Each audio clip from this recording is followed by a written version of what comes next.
welcome. My name is John Bernier, and I'd like to start by saying how honored I am to be standing in front of Andrew and Chelsey, and to all of you, their closest friends and family, to marry these two amazing and loving companions. It was 17 years ago that Chelsey stood in my wedding to my wife Lori, and was our flower girl. So it's kind of ironic that I'm standing up giving them away today. Please do me a favor and raise your hand if you're related to Chelsey or Andrew. Now please raise your hand if you're a close friend of Chelsey and Andrew. And then finally, please raise your hand if you're lost. Now would be a good time to quietly exit. So on behalf of Andrew and Chelsey, I'd like to thank all of you for traveling here to share this day with them. And we'd like to also honor those who could not be here with us today in this beautiful place.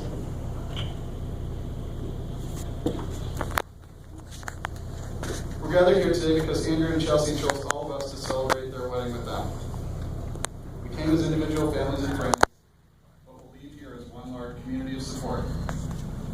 You have all played an important part in their lives, which is why you are here today to witness their dreams unfold and support Andrew and Chelsey in this day as two individuals and end it as one family. I wanted to start with a personal story. Last fall, my sister got married in Seattle. And like me, she invited a friend of hers to oversee the proceedings. And he did such a great job. I said to myself, can I possibly do this? Can I live up to that wedding? And I had second thoughts. But Chelsey and Andrew never got a call because I decided at that moment that I'd do my best to make it really awesome for them. But I wanted to find a way to get to the bottom of who they are. Get to know them a little bit better, because as they've grown from Chelsey as an 8-year-old flower girl to the young, beautiful woman you see standing here, I realized that I need to get to know them a little bit. So I gave them a questionnaire to fill out. And I know that sounds a little bit like an interview question, but I'll touch on some of the things that I learned in that questionnaire as we go. Now, Andrew and Chelsey, if you could, I'd like you to take a good, hard look at each other. It's okay. Really look and notice each other today. And it's okay to stare. Because there's only one thing that I can promise you. It's that neither of you will ever be as young, beautiful, as you are at this very moment. It's not a bad thing, though. Because life moves fast, and while it's not a race, it's definitely a marathon. You guys are in this together. And if you expect to wake up to this person for the rest of your life, just remember, today, you're marrying the spirit and the soul, not just the shell that our bodies live in. Together, your lives will be full of firsts. There'll be many firsts that have already happened. Think about the first time that you guys saw each other at Argosy. Or the first text message on Facebook that Andrew sent Chelsey about studying. Or think about your first date, your first kiss, or the first time each of you thought that the other one might be the one. Chelsey, you said that the first time you knew with Andrew was at your friend Kelly's wedding, and you got butterflies. Any butterflies today? Andrew, you said the first time you knew you were in love with Chelsey was when you were at a rodeo with her. And you were almost overcome by the smell of horse manure in the back. But you seem to have made it through it. Guys, think about the first time you told your closest friends that he or she might be the one. Or the first time you told your parents that he or she might be the one. Chelsey, think back to the first time you wore your engagement ring in public. Or what about the first time you learned something about your partner, that moment that you realized the two of you together might be more powerful than the two of you apart? So life today, to date, has been full of firsts, and there are more to come. Most of them will be good and happy. First real conversation about which house you spend Thanksgiving at, and which one you spend Christmas at. Or that first conversation about whether you open presents on Christmas Eve or Christmas Day. Think about the first time you guys are going to sit together at a funeral or a wedding, holding each other's hands, supporting each other. Yes, life will be full of firsts, but you're together, and together you can handle all. In that questionnaire, I asked Chelsey and Andrew to tell me where they see themselves in 5 years. And I wanted to get them thinking about the life that they wanted to live together. It became pretty clear to me that Andrew tends to want to live life in the moment and go with the flow. He's an hockey player, I get it. I'm a hockey player also. But Chelsey had a rough idea of what she wanted. And what I was able to gather from the 2 different questionnaires and put them together is that they both want to have a good start on their career. They have some ideas as to where they might want to live. They want to have a house, maybe kids, and most importantly, they just want to have each other. And that was a pretty critical point of putting those 2 documents together. But think about it, in 5 years, will you still be living up to each other's expectations? Will you be helping each other succeed? Will there be a child blessed in your life? What about 10 years down the road, or even 20? Because by then, even if you don't have a map to take you where you're going, you'll certainly have a trail to look back on. Both of you talked about some of the things that you value. Honesty, character, the sacred vows of marriage. So I say to you, as long as you want to love each other, and want to challenge each other, and want to support each other, and continue to value the same things, the future doesn't seem so scary. And if you're still unsure, just look to the great role models you have in your parents, Jeff and Rachel, Lucy and Roger, as well as your grandparents, cousins, nieces, and many friends that you see supporting you in the audience today. This is your support network now, and these people are your extended family. Andrew, this is for you specifically. You may not realize that today you're actually marrying 3 different women. Okay, let me explain. There will be 3 different wives in your life. The first wife is the wife that you see standing before you today. She's beautiful. She'll take trips with you. She'll help you put together your first budget. She'll tell you when your clothes don't match. She'll sleep late with you on the weekends. But at some point, though, and there's no real date for this, you'll realize that you're married to your second wife. The one who has mastered the art of managing the family schedule, who helps you cart the kids from one event to the other, takes care of stuff you can't even dream of. Immunizations, remembering school absence calls, or when the horse's shoes need to be swapped. The list goes on and on. But as you go through this part of your life, you'll start to understand that this second wife becomes almost more beautiful than your first wife in hundreds of different ways, because that's when she truly becomes part of it. In the distant future, you'll meet your third wife. If you look around today, you might be surprised at how many third wives there are in this audience. Wives whose children have moved out on their own, who no longer need to manage a household or juggle a schedule. Wives who now have time to focus on themselves or on things that they may have unselfishly put on hold while they raise their family. Sometimes that happens for years at a time in order to fill that role. Your third wife is the one that you'll need to get to know again after everyone's left the house. It's that third wife that you'll need to reconnect with on a really deep level, because your third wife is the one that you'll ultimately end up spending the rest of your life with. And now we're going to have a reading done by Uncle Tom and Janelle Gray. Janelle, you go first. No.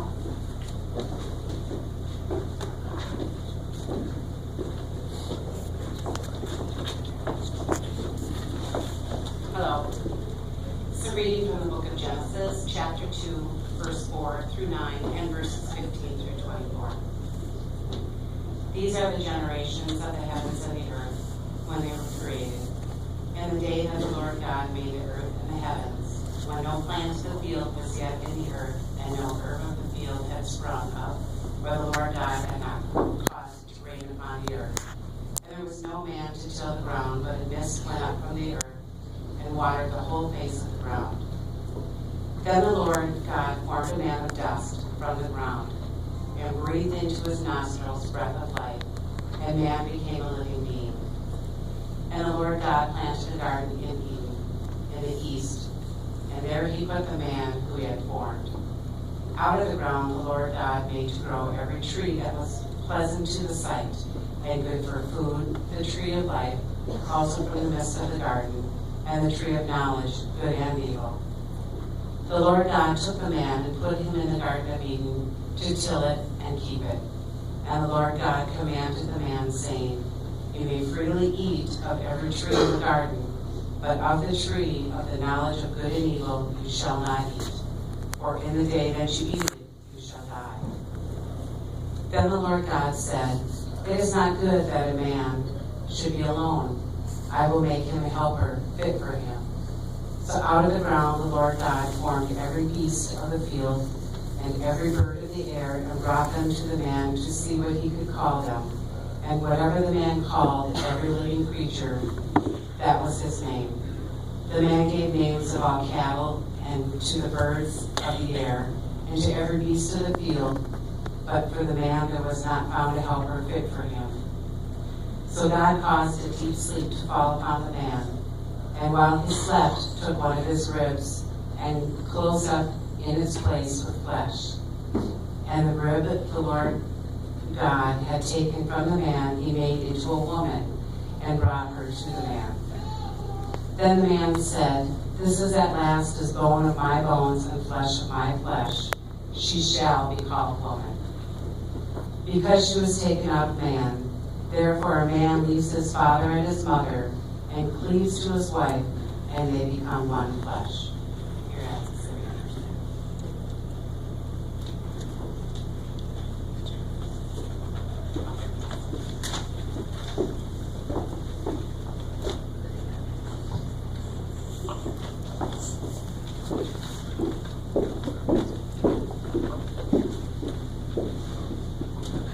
Uncommon Love by Tara Cox. May you have the love only two can know. May you go where only two as one may go. May the sun rise and set in your bonded hearts, and the moon never find you too long apart.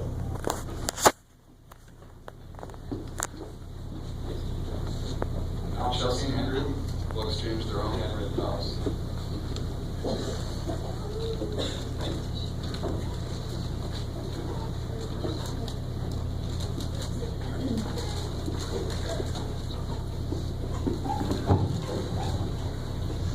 This is the part I've been waiting for.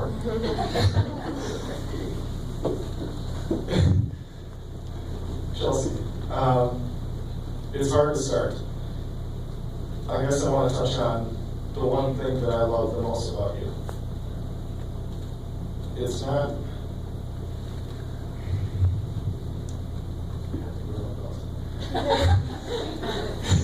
it's not that you're beautiful or smart or that you love my hobbies.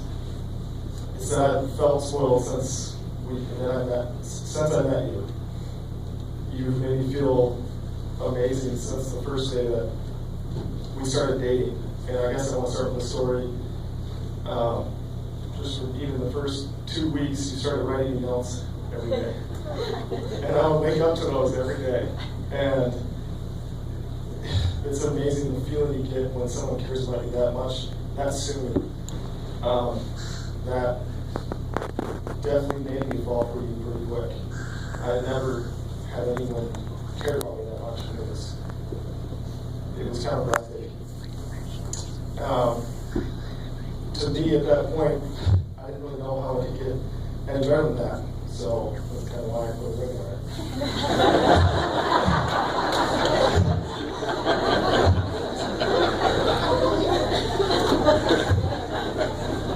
But I honestly think before we met, I struggled for a long time to figure out what my wants and needs were in life and in a partner. And when you find that person, it's amazing how they can change your whole perspective in life. I can honestly say I never imagined myself on a farm, scooping up horse manure, and watching my girlfriend compete in the rodeos and ride in a good grade around barrels. But to be honest, there was no adjustment period for me. I fell in love immediately with you. I fell in love immediately with your parents. I fell in love immediately with the lifestyle. And it became second nature to me. It shocked me, to be honest. I had never seen myself in that sense. I never knew what bear racing was. And it ended up being my passion along with yours. I think I discovered something I was never searching for when I stumbled upon you and this crazy way of life you and your parents live. And we know that Jeff is hard to keep up with. And I think the moment I realized I was in love with you was when I was able to step out of my comfort zone and be the happiest I've ever been. I think that is a hard thing to explain in words, but seeing the happiness, then the joy and the companionship that you have with your parents was contagious, and I couldn't avoid it. It made me feel unbelievably lucky to be a part of that and still feel the same today. I guess I want to finish with the fact that you changed my life and you changed me forever. I have one more paper, I'm sorry. Chelsey, I vowed to never go to bed angry. I vow to you that I will only play 3 games of NHL a week. And ultimately, I vow to love farm as much as you do.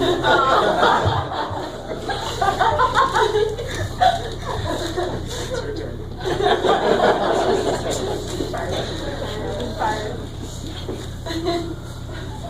All right. Just gonna go right into it. So from the first few weeks of knowing you, I knew it was something special.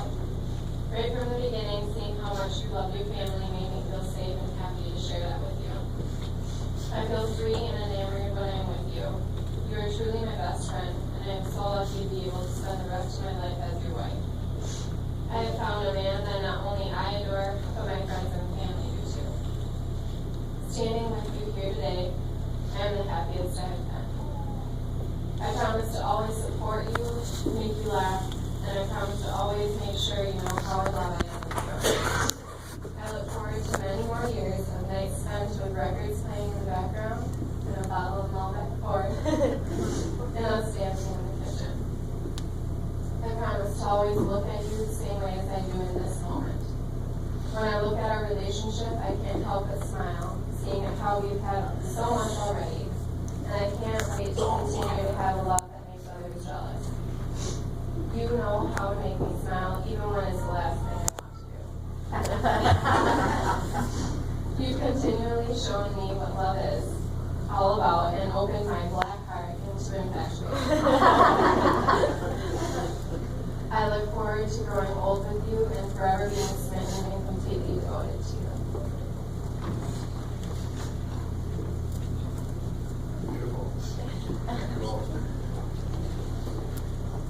For thousands of years, lovers have exchanged rings as a token of their vows. These simple bands are not always of great value themselves, but instead are made special by your wearing them. It is worn on the third finger because of the ancient belief that a vein from that finger goes directly to the soul, thus connecting emotion to the physical body. May they remind you always of the vows you will take today and the promises you will make. Ethan, you need a ring.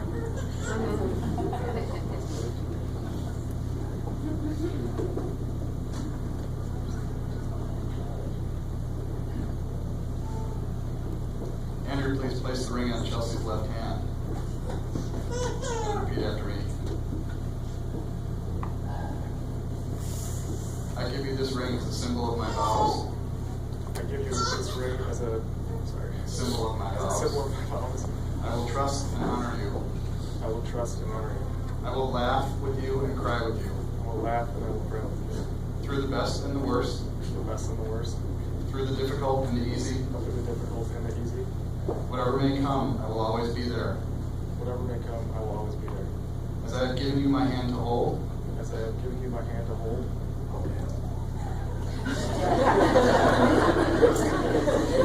So I give you my life to keep. So I give you my life to keep.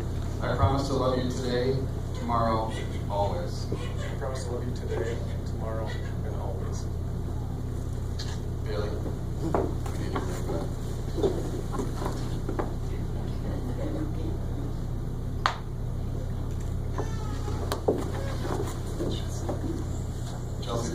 place the ring on Andrew's left hand and repeat after me.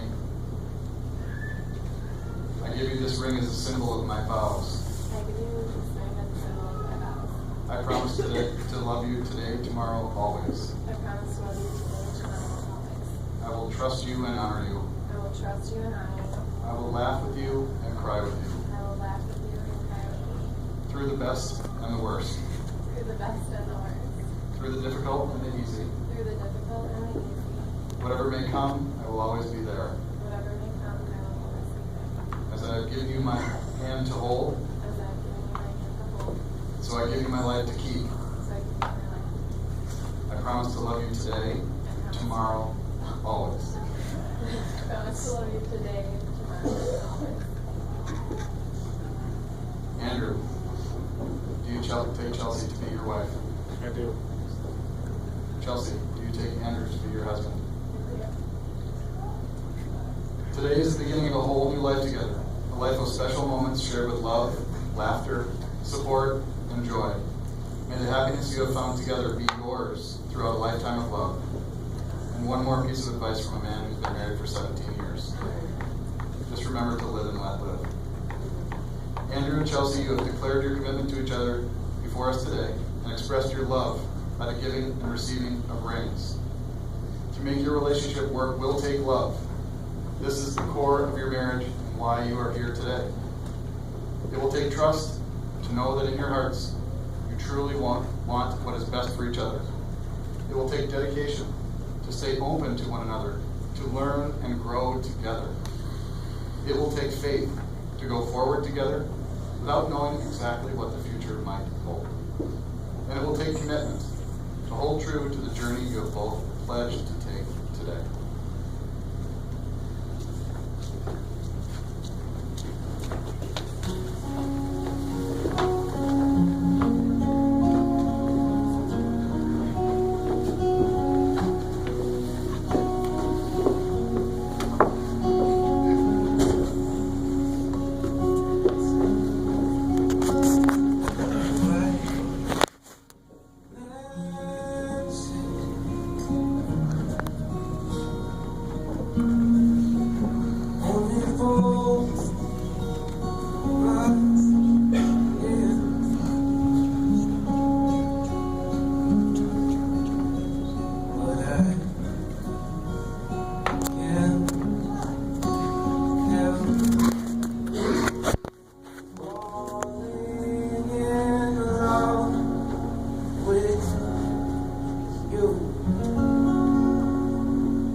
Now, Andrew and Chelsey Hieronymus, by virtue of the power vested in me by the laws of the state of Minnesota, may I pronounce you husband and wife.